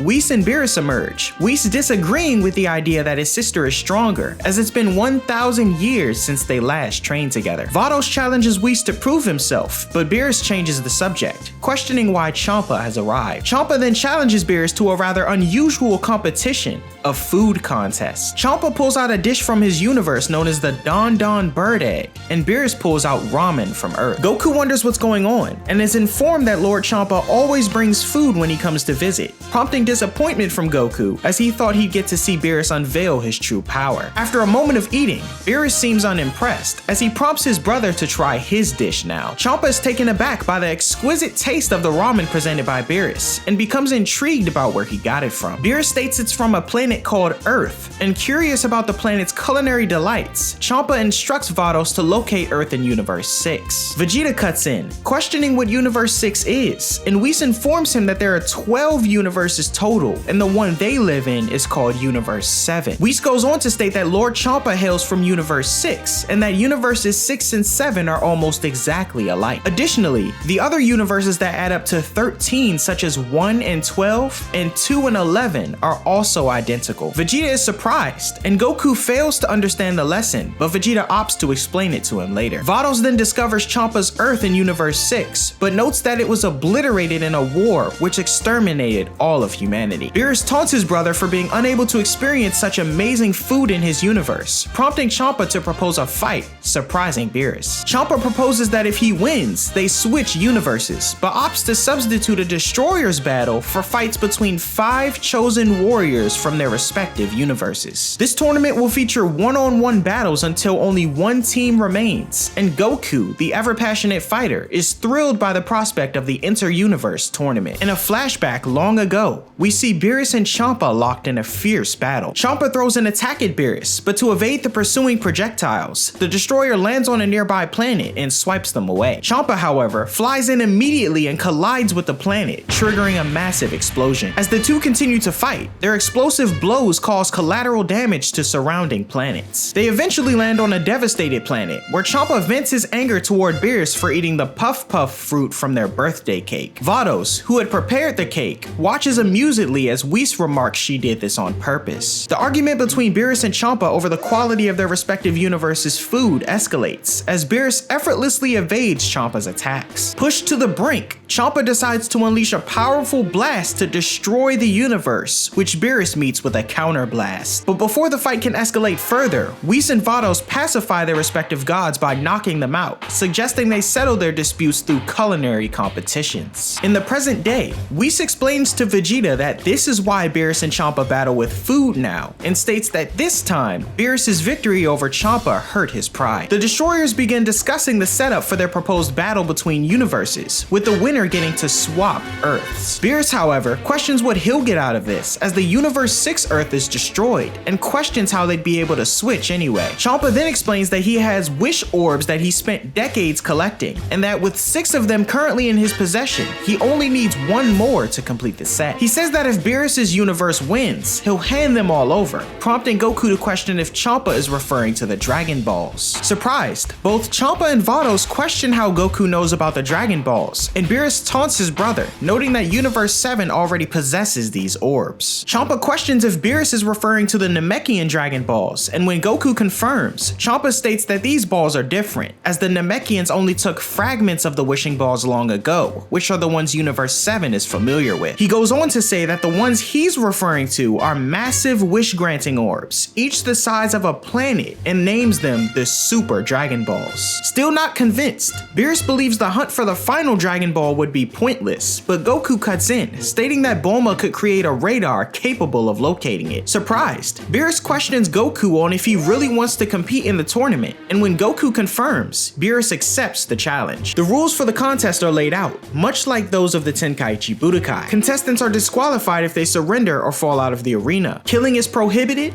weapons and performance-enhancing drugs are banned, and a simple written test will be conducted beforehand, as per Vegeta's suggestion. The battles are scheduled to begin in 5 Earth days on the neutral, nameless planet, and Champa and Vados depart to prepare. As they take their leave, Vados questions if Champa is prepared to risk handing over the Super Dragon Balls should they lose, but Champa is confident, noting that Goku and Vegeta, whom he'd observed earlier, don't seem particularly formidable. Having removed their weighted clothes, Goku and Vegeta discuss potential fighters with Beerus. Goku suggests Majin Buu and Piccolo, and Vegeta brings up Gohan, noting he's got the greatest potential of them all. Goku, however, excludes Gohan, noting that his son has been focusing on his studies and can't even find his martial arts uniform. Beerus then cuts in and reveals that he's already chosen the remaining fighter. He shares that Goku was the second strongest fighter he ever faced, and says that for the tournament, he'll be recruiting the first strongest. Assuming that the strongest is Whis, Goku questions Beerus, but Beerus notes that Whis isn't allowed to participate, prompting confusion from the angel. Realizing that there's someone out there stronger than himself, Goku grows even more excited. Beerus then instructs the Saiyans to return to Earth, ask Bulma to search for the 7th Super Dragon Ball, and ensure that everyone is prepared for the battles. He emphasizes that no matter what, they must not lose to Universe 6, but Goku notes that the stakes aren't really high here, as all they'd have to do is relocate to another universe should they lose. Beerus, however, irate, exclaims that if he sees Goku or anyone else holding back, he'll destroy them, and Goku agrees. The Saiyans then head off with Whis as their escort, pleased to return to Earth. Back on Earth, Goku and Vegeta, now with Piccolo, collect a new radar from Bulma at Capsule Corporation. Given the new information, Bulma wonders if Universe 7 possesses Super Dragon Balls as well,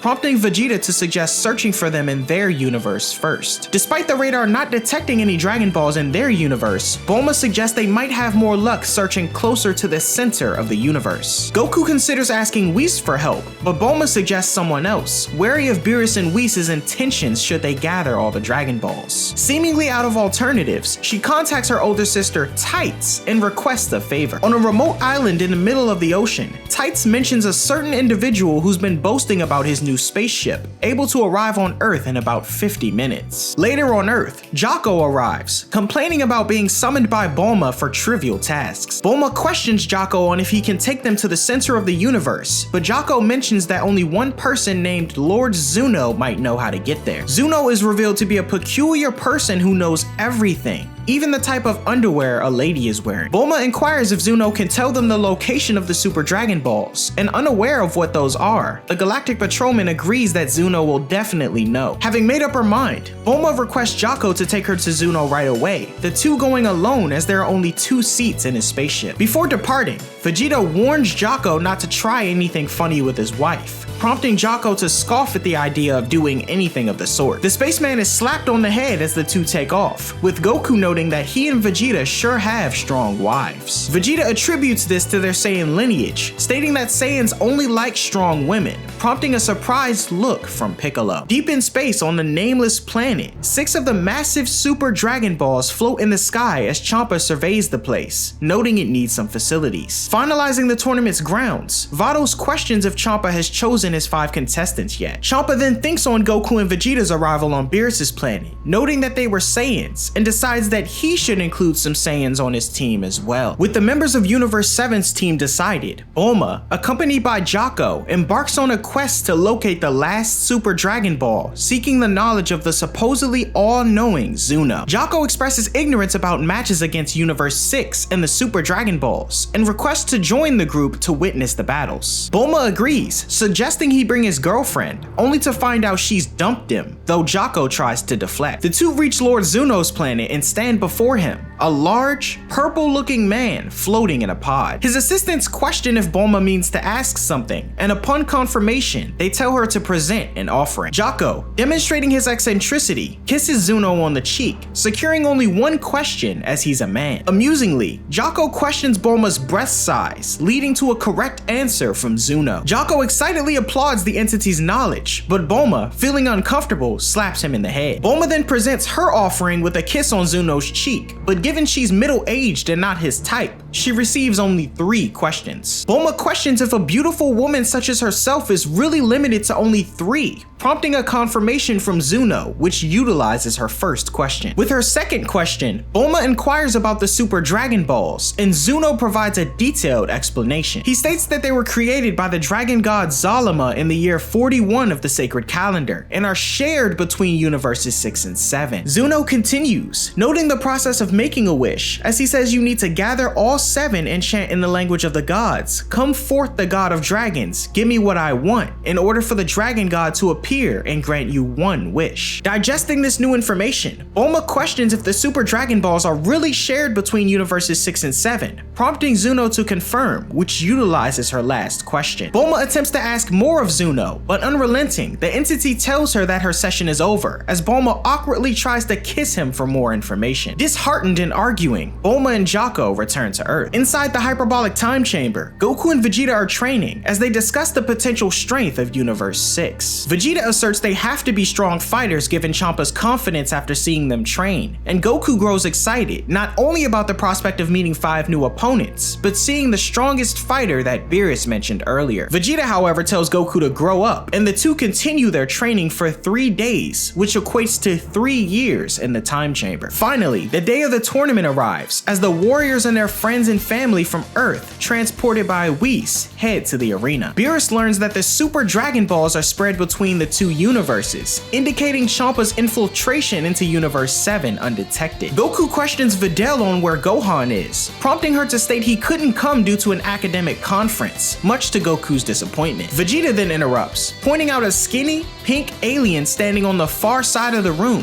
who Whis points out as Monaka, the strongest warrior Lord Beerus mentioned. Vegeta and Piccolo ponder the alien's strength, and Whis goes on to state that Monaka, aka the Magnificent Ponta, is known for being quiet and gentlemanly, but when he fights, he's so brave that even Beerus had trouble fighting him. Goku introduces himself, questioning what his nickname means, prompting Monaka to reveal it means nipples. The journey from Earth to Beerus's planet takes 35 minutes, followed by an additional 2 hours and 10 minutes to reach the nameless planet where the tournament is being held. Universe 7 marvels at the gigantic Super Dragon Balls, and landing, Beerus confronts Champa about the infiltration into his universe, leading to a verbal exchange. Goku notices the Supreme Kai and Kibito on the planet as well, questioning how they managed to separate themselves, and they reveal that they used the Namekian Dragon Balls after Goku's battle with Beerus. In the midst of their discussion, Goku notices another pair of beings behind the Supreme Kai, and questions if the shorter one is the Supreme Kai of Universe 6. Feeling rather uncomfortable, the gentleman confirms as Goku runs off to take the paper test before the battles. Universe 7's fighters take to the arena center, and notice the group of Universe 6 fighters converging as well. Among the fighters, Goku and Vegeta notice one of them look familiar to Frieza,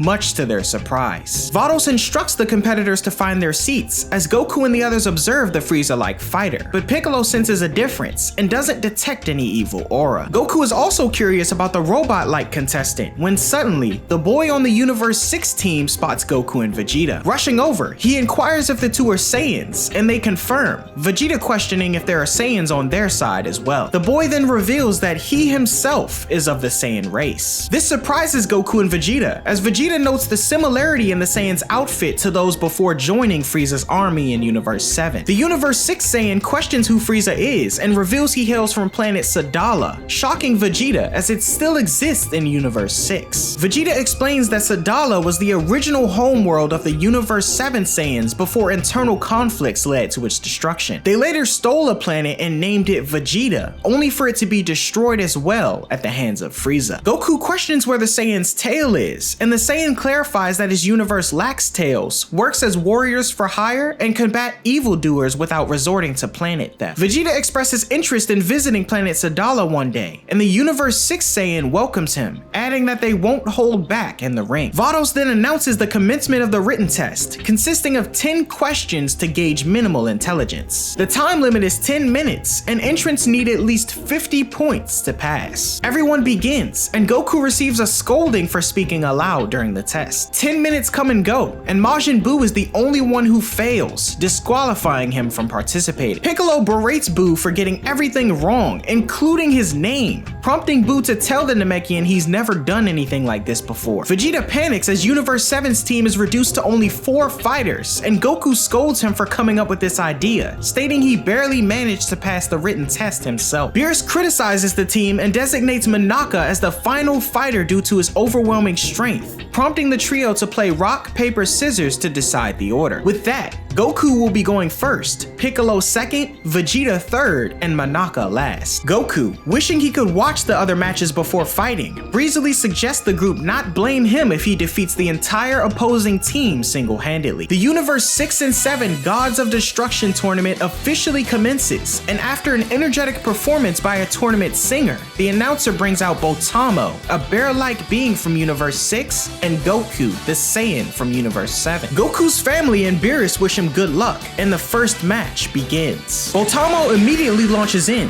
throwing a flurry of punches at Goku, which he manages to dodge. The dodging quickly turns to blocking though, as Botamo's swift movements catch Goku off guard. The fighter lands a punch to Goku's face, sending the warrior flying back, much to Champa's satisfaction. Beerus questions Goku on what he's doing, but Goku states he ate too much and just needs to do some quick exercises to burn off the food. As the Saiyan begins running around the arena, Botamo attempts to catch him, but fails. He uses dual lasers from his ears that fail to hit Goku as well, as they collide with the ring. Goku continues to run around as Botamo attempts to catch him, but it's to no avail as the fighter tires himself out, with Goku still running around. Finally pausing and stating he's ready, an irritated Botamo rushes in, but is met with an attack that nobody was able to see. The fighter rushes in again, this time being hit further away, much to Universe 7's surprise, as they still can't sense Goku's movements. Botamo continues to charge in with no success and is knocked away once more to the edge of the ring. Goku's friends cheer him on while simultaneously Champa mentions they might have miscalculated, but Botamo has yet to reveal his true abilities. Botamo charges back in, but Goku skillfully avoids his punch. Seizing Botamo's arm, Goku pulls him in and delivers a rapid succession of punches, finishing with a swift kick. The fighter lands with a grin, making Goku realize the challenge he faces. Attempting to gain an advantage, Goku launches a Kamehameha, but Botamo flips over, landing back in the ring. Master Roshi notes that Botamo doesn't take damage or lose energy, prompting Goku to wonder what he should do. On the sidelines, Vegeta and Piccolo debate whether Goku will exhaust his stamina before he can defeat Botamo. Vegeta states in terms of power, Goku is definitely stronger, but states he has no chance of winning if he's unable to inflict damage on his opponent. Krillin asserts Goku will be fine given he hasn't even transformed yet, but Vegeta fears that Super Saiyan may not be enough to defeat this opponent. Vegeta and Piccolo note that Goku's only choice will be to bet everything on an all-out attack, the latter stating that the Saiyan may not be able to save his energy for the other battles to come. Finally catching on though, Goku gently pushes Botamo over, much to everyone's surprise. He proceeds to drag him forward by the legs, and Botamo, realizing the situation, fires blasts at Goku, who effortlessly dodges by tilting his head. Letting go of the fighter at the edge of the ring, Goku stands motionless as Botamo attempts to attack, and spotting an opportunity, Goku grabs the fighter from underneath and flips him off the ring, winning the match. Cheers erupt as Goku secures the victory, Beerus acknowledging Goku's strategic thinking. In the midst of his celebration though, Goku takes notice of a particular member of the opposing side. Goku quickly advances to the next round, facing the Frieza-looking opponent, now known as Frost. Observers note Frost's resemblance to Universe 6's version of Frieza, predicting a challenging match. Surprisingly though, Frost smiles and politely encourages both sides to do their best, much to everyone's amazement. The match match begins, and Frost immediately charges in. Trading punches, Goku lands a solid kick, but Frost retaliates by grabbing Goku's leg with his tail and delivering a kick of his own. The two engage in a series of blows and evasive maneuvers. Goku disappears just before being punched from above, leaving Frost to strike the ground. Beerus and Whis shield themselves from the debris, realizing neither combatant is revealing their true strength. The fight continues with exchanged blows, disappearances, and repetitions, and Goku lands a devastating blow to Frost's stomach and kicks him away. Pausing for a moment, Goku senses Frost is analyzing him,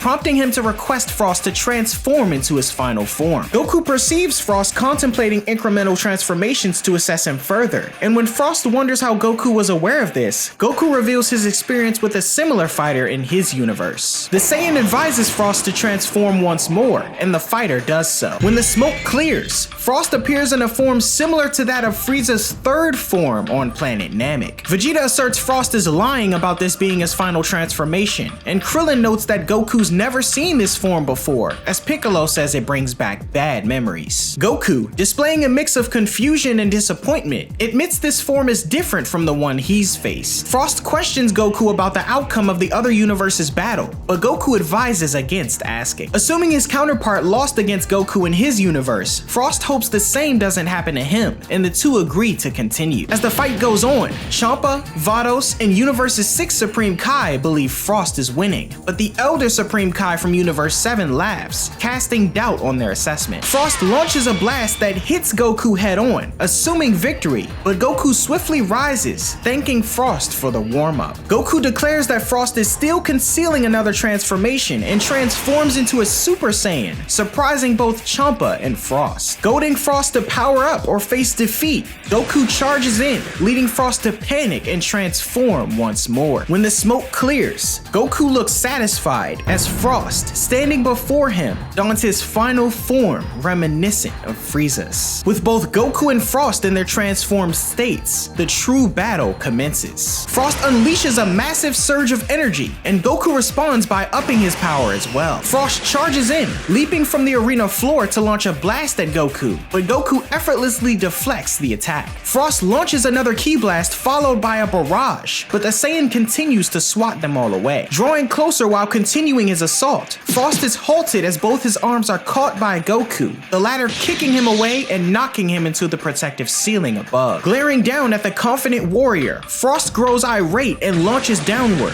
prompting Goku to charge in as well. The two continue delivering blows with Goku maintaining the upper hand, charging in once more to attack. Frost attempts a shockwave, aiming to push Goku back, but Goku withstands it and retaliates in kind, pushing Frost to the edge of the ring. Surprised by Goku's strength, Frost acknowledges that the Saiyan has exceeded his expectations, but notes he won't lose this battle. Despite the adversary's relentless attacks though, Goku continues to effortlessly deflect him, demonstrating an obvious dominance in the battle. Goku points out that Frost has lost and should train more, stating he could return stronger just as Frieza did, but suddenly the fighter launches a punch that Goku blocks. However, Goku notices something amiss, and Frost suddenly kicks the Saiyan out of the ring, the latter returning to his base form. Goku loses, and Frost emerges the victor. Goku wonders what happened, but commends Frost on his efforts, as Beerus panics at the idea of Universe 7 losing the tournament. Piccolo questions Goku's loss as he was clearly dominating, but Goku states he doesn't know what happened and says he suddenly fainted. As the onlookers react with surprise at the match's end, Jocko critically assesses this situation. Piccolo is the next contestant from Universe 7 to battle Frost, and he questions Goku on if he thinks he can win. Goku blatantly asserts Piccolo stands no chance, but tells his friend to wear Frost down, as it would be easier for Vegeta to defeat him. Moving into the ring, Piccolo tells Frost to go easy on him given his power, but the fighter apologizes, stating he'll need to remain in this form to end the battles as soon as possible. The match begins as Frost charges in, but Piccolo skillfully dodges his attack. Frost unleashes a barrage of ki blasts similar to his battle with Goku, but Piccolo continues to evade, catching the attention of Champa and Vados, who ponder if he's Namekian. Cutting in,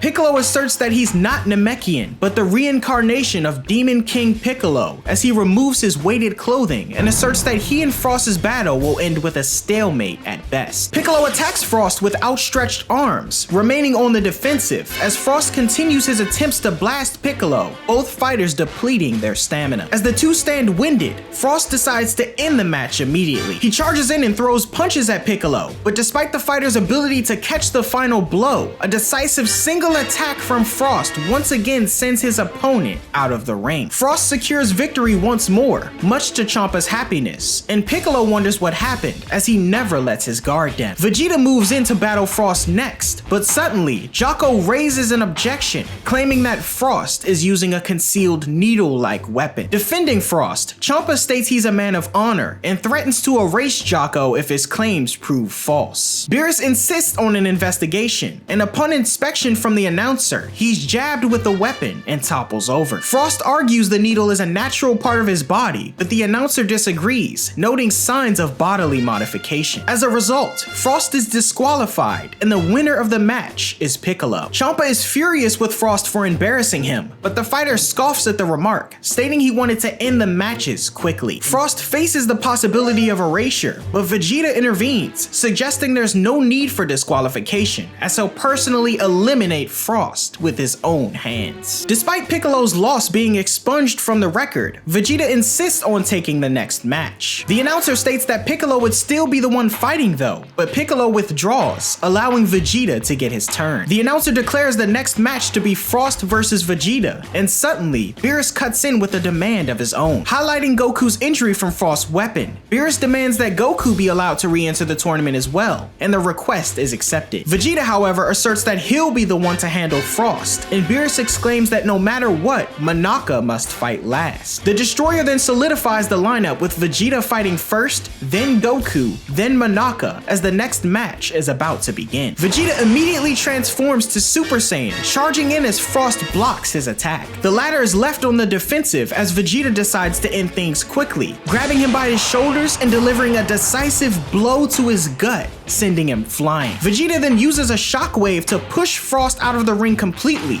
leaving him unconscious. Vegeta is declared the winner, and Goku muses aloud about Frost's initial seemingly pleasant demeanor, Piccolo wondering if he might gradually transform into a character resembling Frieza. The next match is announced as the robotic-looking figure known as Magetta enters the ring, blowing off literal steam as Vegeta wonders about the creature's origin. On the sidelines, Universe 7's Elder Kai inquires the same, and the Universe 6 Supreme Kai clarifies that Magetta is a metal man, and that Universe 7 has one like him in their universe. The match begins as Magetta charges forward with Vegeta initiating a punch, but he finds it unexpectedly painful. Magetta retaliates from above, knocks Vegeta to the ground, and forces him into defensive maneuvers. Vegeta launches himself into the air, unleashing ki blasts on Magetta, but even those prove ineffective on the Metal Man. Goku suggests Vegeta aim for a ring out, similar to what he did with Botamo, but even in his Super Saiyan state, Vegeta struggles to lift Magetta's foot off the ground.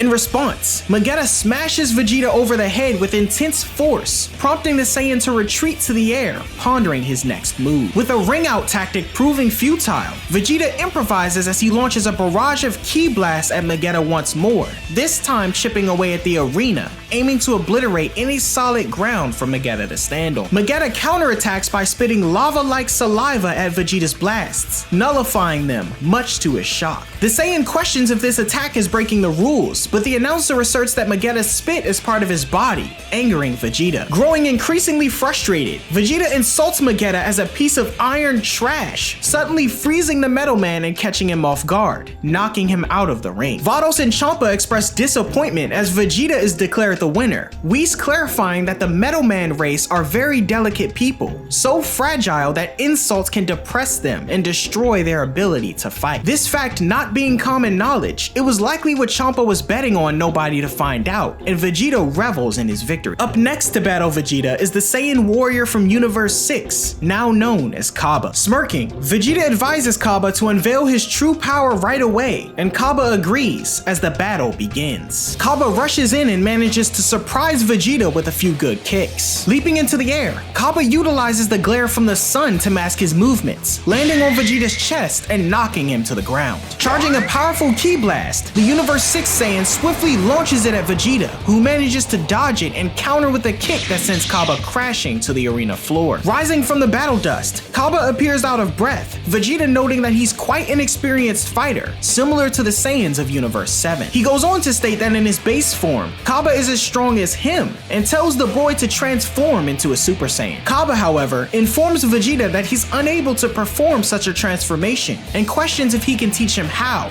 prompting Vegeta's fury. Vegeta transforms into a Super Saiyan once more and charges at Kaba, delivering a gut punch as the fighter coughs up blood. The Saiyan Prince calls the boy a spoiled brat as he kicks him away, taunting him as he steps on his face. From the sidelines, Bulma wonders why her husband is being so cruel, and Kaba concedes the battle, angering Vegeta even more. Lifting the boy by his shirt, Vegeta scolds him, stating that if he gives up now, he'll kill him for sure. In response, Kaba begs for help, and growing more agitated, Vegeta notes he's nothing more than a weakling and tosses him into the distance. Noting there's no room in the universe for a prideless Saiyan, Vegeta utilizes his Galaxy Breaker, exclaiming that once he's finished here, he's going to destroy planet Sadala along with the rest of the universe 6 Saiyans. These words catch Kaba's attention as Vegeta launches his blast at him, prompting Kaba's awakening as he asserts planet Sadala has nothing to do with their battle. Blocking the attack before impact, Kaba transforms into a Super Saiyan as he tells the Saiyan Prince he won't forgive him if he destroys his home planet. Kaba launches in once more and throws a flurry of attacks at Vegeta, and satisfied, Universe 7's warrior acknowledges his efforts. Vegeta reveals that the key to a Saiyan's power is rage, and realizing the fighter did what he did to unleash his power, Kaba powers down. However, Vegeta commands Kaba to become a Super Saiyan once more, and the boy digs deep,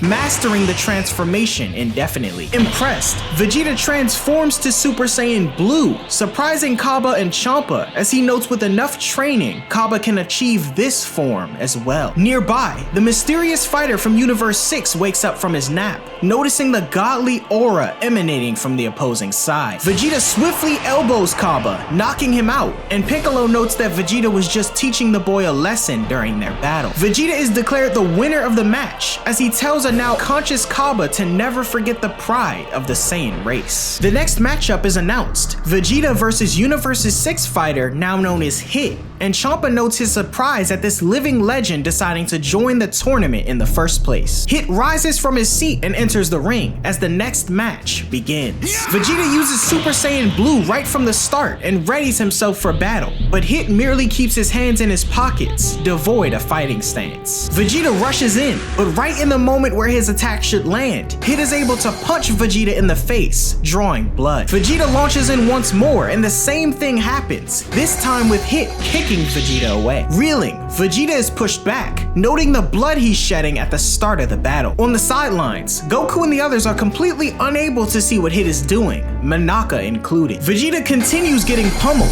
and Goku, seeking clarification from Jocko, is told he can't see anything either, but says it's no doubt that Hit is moving incredibly fast. Jocko notes that the fighter is vanishing in the middle of his movements, as Vegeta continues to suffer at the hands of his opponent. It's not long before Vegeta is completely incapacitated, passing out onto the arena floor in his base form. Killing being against the rules, Hit figures the fight is over, as the Saiyan is in no condition to continue. Goku urges Krillin to give Vegeta a sensu bean, and at the same time, the Galactic King wonders if Hit might be time skipping. He goes on to say that there are some people in the universe who can skip time for just a bit, though they can only shift about 1/10 of a second. This prompts Goku's confusion, but Jocko simplifies things, stating that Hit can stop time for everyone except himself. The Galactic King notes that it's a violation of galactic law to control time, but fearing the risk of death, both he and Jocko opt to mind their own business. With Vegeta defeated, Goku is announced back into the ring, landing next to a healed Vegeta. The Saiyan questions his rival on if he's got any advice for his battle, but having nothing to say, Vegeta wishes Goku good luck and walks away. Whis points out Hit's ability to stop time as Beerus tells him to clue Goku in on how to beat him, but Whis refuses, noting that Goku needs to find his own solution for this battle. Whis then teases Beerus, discussing his lie on Manaka's strength to motivate Goku and Vegeta, as he notes the pink, big-nippled alien has no fighting ability whatsoever. This revelation surprises Piccolo, who takes notice of Goku's match, stating that this final battle will ultimately decide the winning universe of the tournament. The match begins, and Hit wonders why Goku didn't transform right from the start. Goku then informs him that transforming takes a lot of energy, and he'll do that later. Questioning if the Saiyan can really hold out that long, Goku asserts he needs to stall Hit to figure out how to win. Hit considers Goku naive for doing such a thing, but the latter states he's no amateur, prompting Hit to reveal his age of 1,000 years. The Supreme Kai from Universe 6 is shocked that Hit is so talkative, prompting the Universe 7 Elder Kai to note that this is what makes Goku such an interesting person. Preparing himself, Goku launches in, but he's immediately punched in the face, similar to Vegeta. Hit suggests that Goku just surrender now, but Goku asserts that attack gave him a hint on how to defeat his opponent, catching Hit's attention. Hit calls Goku's bluff as the Saiyan charges in, successfully knocking him back before his attacks connect. Goku persists in rushing back, noticing the slightest gesture in Hit's hands as he misses his initial attack, but randomly tosses a punch to the side, which grazes Hit's face as he reappears. Stating the Saiyan just got lucky, Hit watches Goku charge in again as he time skips. Only this time, Goku manages to land a solid uppercut,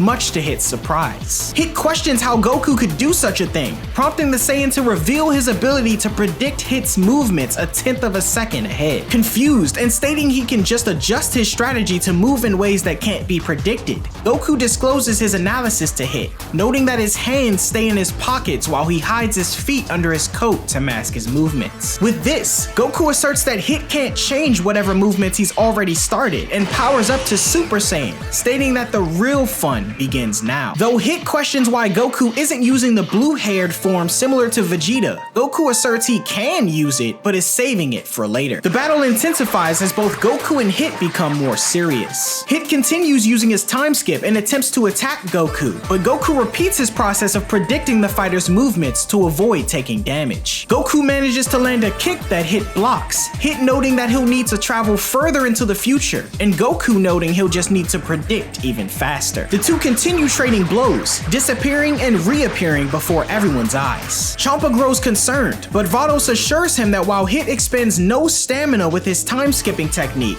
Goku must remain alert with growing anticipation, his stamina wearing down increasingly. Both fighters land and Goku, out of breath, counters by transforming into Super Saiyan God, surprising everyone, including Vegeta, who notes that Goku's still holding back his trump card. Goku rushes in as Hit attempts to time skip again, but Goku shoots him a glare at the last moment, landing a punch to his face. Bleeding, Hit notes that he could only stop for less than 1/10 of a second this time, as Goku's assault continues, now able to knock Hit across the arena floor. Demanding an explanation, Beerus consults Whis, and the attendant explains that Goku's power has become far superior to Hit's, noting that Hit's skills are only effective against opponents who are near or below his level. Beerus points out that Vegeta wasn't able to make a dent in his Super Saiyan Blue form, but Whis says it's because the Saiyan wasn't able to perform at even 10% of Blue's usual strength. The form is something you can only use a few times in a single day as it consumes too much energy, and Vegeta's initial transformation against Kaba was one of those times. Beerus questions the implication that Goku's Super Saiyan God form surpasses Vegeta's Blue form from earlier, and Whis confirms, much to Hit's surprise. Suddenly, Hit is met with a ki blast from Goku, shocking Champa and Vados. Realizing the situation, Hit powers up, surprising the onlookers who now realize he was hiding his true strength. Whis then clarifies that the rumors about Hit, the best assassin from Universe 6, appear to be true. Hit states that before Goku is his full power, having been some time since the last time he's been able to use it. He says he doesn't think he'll be able to maintain it for more than a minute though, and asserts his last time skip before his energy is depleted will be used to defeat Son Goku. Putting his hands back in his pockets, fearing no repercussions of prediction, Hit faces Goku in his God form as the latter rushes in once more. Just as Goku's punch means to connect with Hit's face, the assassin time skips again, but is met with Goku's Super Saiyan Blue form, transcending once more to break through the fighter's time skip. Goku ferociously knocks Hit away, preparing a Kamehameha that he unleashes upon the assassin, the latter barely having time to move as the blast collides with the arena's protective glass, shattering it and launching into space. Vados is amazed to see her creation shattered so easily, and at the same time, Hit reveals himself, having dodged the Kamehameha. Vados closes up the barrier as Hit lands back in the ring,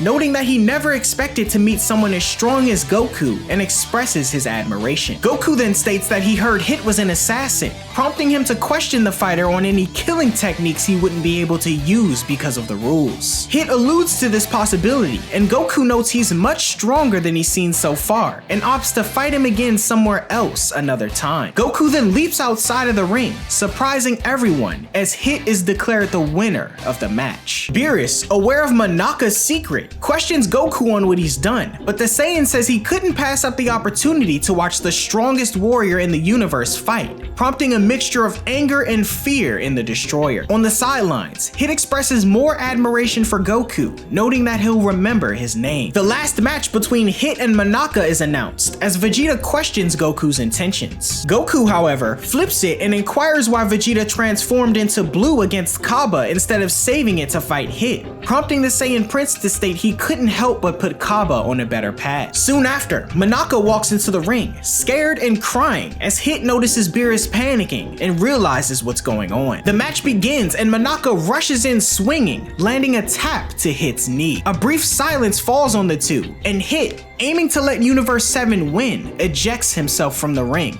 much to everyone's shock. With that, the tournament has been decided and Universe 7 wins as everyone celebrates. Vegeta and Piccolo wonder what just happened as Goku notes how amazing Monaka is. Amidst the Saiyans' eagerness, Hit walks away, thinking to himself that he and Goku are even now. Champa threatens to destroy Hit as he knows he threw the match on purpose, but Beerus grabs his brother's attention, pointing to a short, oval-headed shaped alien standing atop the arena. Champa fearfully addresses this figure as Lord Zeno as he and Beerus rush to him, Whis revealing to Universe 7 that Lord Zeno, otherwise known as the Omni King, is the supreme ruler of all 12 universes. The gods and angels alike bow to greet Zeno, who informs Beerus and Champa that he initially came to warn them as they held a tournament without his permission. However, he noticed how fun the fights were to watch and says that he may have a go at it next time with all 12 universes together. Suddenly, Goku intervenes, stating what a wonderful idea that is, and goes to shake Zeno's hand. Everyone, including Zeno's attendants with him, are appalled at Goku's actions, but Zeno shakes the Saiyan's hand, promising him to hold the tournament. The gods of destruction let out a sigh of relief as Zeno and his attendants depart,